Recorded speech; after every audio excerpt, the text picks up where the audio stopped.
नमस्कार। इन खबर में आपका स्वागत है। ग्रेटर हैदराबाद म्युनिसिपल कॉरपोरेशन चुनाव विधानसभा चुनाव से कम नहीं है। आज उत्तर प्रदेश के मुख्यमंत्री योगी आदित्यनाथ वहां पहुंचे। कल बीजेपी के अध्यक्ष जेपी नड्डा पहुंचे थे। एआईएम टीआरएस सवाल उठा रहे हैं। एआईएम ने सवाल किया था कि गली कुचे के चुनाव में अब बीजेपी का अध्यक्ष आ रहा है। आखिर क्या वजह है कि म्युनिसिपल कॉरपोरेशन के चुनाव को बीजेपी इतना तूल दे रही है। मतलब जेपी नड्डा गए, प्रकाश जावड़ेकर गए, स्मृति ईरानी गए, तेजस्वी सूर्या गए, योगी आदित्यनाथ पहुंचे।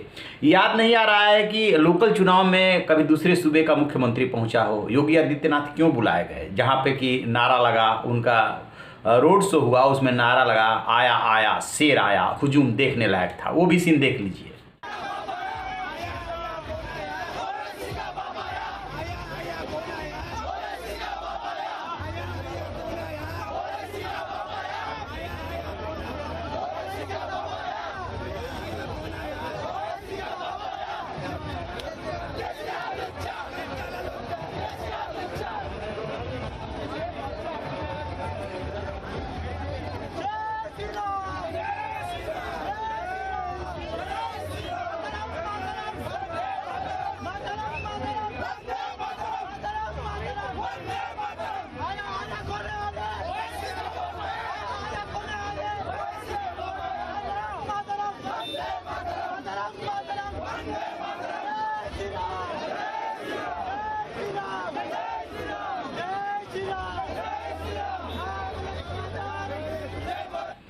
तो जैसा कि आपने देखा, कोशिश क्यों ऐसी की जा रही है। सबसे पहले ग्रेटर हैदराबाद म्युनिसिपल कॉरपोरेशन को समझते हैं। वहाँ पे 150 सीटें हैं, जहाँ पे कि टीआरएस और एआईएम बहुमत में है।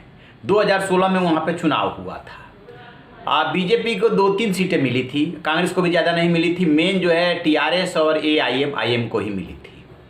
बीजेपी का मानना है कि टीआरएस और एआईएम में गठबंधन है, लेकिन एआईएम उसका खंडन कर रहा है कि नहीं, कोई गठबंधन नहीं है।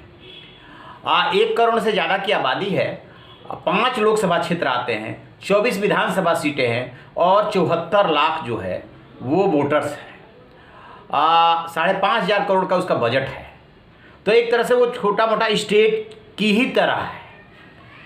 लेकिन बीजेपी जो इस बार वहाँ पे पूरा ध्यान लगाए हुए है और ध्रुवीकरण की कोशिश कर रही है। योगी को ले जाने का मतलब है सीधा सीधा ध्रुवीकरण की कोशिश। उसकी वजह मुझे जहाँ तक समझ में आ रही है कि बीजेपी को ये लग रहा है कि 2021 में जो 5 विधानसभा के चुनाव हैं राज्यों में जो होने हैं, उसमें सबसे ज़्यादा उसके टारगेट पे पश्चिम बंगाल है। पूर्वोत्तर में तो बीजेपी ने अंगद की तरफ पैर जमा लिया है। पश्चिम बंगाल के लिए वो संघर्ष कर रही है। और लोकसभा चुनाव में जिस तरीके से 2019 में उसको 18 सीटें मिली, उसको उम्मीद है कि पश्चिम बंगाल चुनाव में या तो सत्ता में आएंगे, नहीं तो एकदम बराबरी पे आएंगे, जैसे बिहार में परिणाम आया है। तो अब उसके निशाने पे जो है साउथ है। साउथ में कर्नाटक में कमल जरूर काफ़ी दिनों से खिला हुआ है, अब की बार जैसे तैसे सरकार बनी। लेकिन जो आंध्र प्रदेश, तेलंगाना और तमिलनाडु सरीखे राज्य हैं, वो उसकी पहुँच से दूर है। तमिलनाडु में तो बिल्कुल पहुंच नहीं है, लेकिन आंध्र प्रदेश और तेलंगाना में छिटफुट उसकी उपस्थिति है, लेकिन उसे उपस्थिति भर से बात नहीं बन रही है। केरल की यदि बात करेंगे तो केरल में वो काफ़ी दिनों से संघर्षरत है और वहाँ पे वो अपनी ज़मीन बना रही है। काफ़ी हद तक उसने ज़मीन बना भी लिया है। लेकिन ये तीनों राज्य हैं, यहाँ पे उसके पास ज़मीन नहीं है, वही ज़मीन बनाने की कोशिश कर रही है। और नगर निगम का जो चुनाव है, ये जो है एक तरह से लिटमस टेस्ट है बीजेपी के लिए। इसीलिए बीजेपी अध्यक्ष से लेकर के योगी आदित्यनाथ तक सारे साधन उसने झोंक दिए। प्रधानमंत्री को छोड़ करके सारे बड़े नेता उतार दिए। तेजस्वी सूर्या जो युवा मोर्चा के अध्यक्ष हैं, उनको भी वहाँ पे लगा रखा है। और उन्होंने जो पिछले दिनों रोहिंग्याज को लेकर के बयान दिए थे कि इतने रोहिंग्याज यहाँ पे रह रहे हैं, उसको लेकर के असदुद्दीन ओवैसी ने ये कहा था कि तब क्या गृह मंत्री अमित शाह सो रहे थे जो यहाँ आकर के रोहिंग्याज बस गए, आप जो है उसकी लिस्ट दो। खैर, वो तो राजनीति है, दाव पेच हो रही है। लेकिन एकदम मकसद साफ समझ में आ रहा है कि बीजेपी इस चुनाव में ध्रुवीकरण करके और यहाँ पे पैर जमाना चाहती है, ताकि आगे जब तेलंगाना और आंध्रा के चुनाव हो तो उसमें उसके लिए ज़मीन पहले से तैयार हो। यानी यदि पश्चिम बंगाल में उसका प्रयोग सफल रहता है, पश्चिम बंगाल में बहुत जोर तोर से लगी हुई है और उधर के नेताओं को भी तोड़ के ला रही है, तो अब उसके निशाने पर सिर्फ और सिर्फ साउथ है। और साउथ में जो है आंध्र, तेलंगाना और तमिलनाडु है। पिछले दिन आपको याद होगा कि जब गृह मंत्री अमित शाह जो है चेन्नई पहुंचे थे, वहाँ पे कई परियोजनाओं का उद्घाटन करना था उनको, तो किस तरीके से उनका स्वागत हुआ था और किस तरीके से वो पैदल चले थे लोगों का अभिवादन स्वीकार करने के लिए। वो एक मैसेज है। तमिलनाडु में भी अगले साल ही चुनाव है। तो इस तरीके से बीजेपी जमीन तैयार कर रही है और उसका ये एक तरह से पूर्वाभ्यास है, ये जो ग्रेटर हैदराबाद म्युनिसिपल कॉर्पोरेशन का चुनाव है।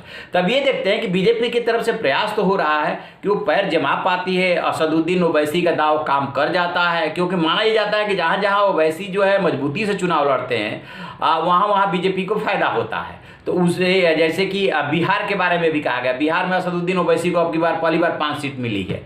तो ये दोनों तरफ से जो चालें चली जा रही है उसका क्या नतीजा निकलता है। 1 दिसंबर को चुनाव है और 4 तारीख को 4 या 5 तारीख को वहाँ पे जो है रिजल्ट आना है। तो इस पे हमारी नज़र रहेगी और जो भी चुनाव में अपडेट मिलेगा हम आपसे साझा करेंगे। आप रहिए ना बेखबर, देखते रहिए इन खबर। Thank you. इन खबर चैनल को सब्सक्राइब करें।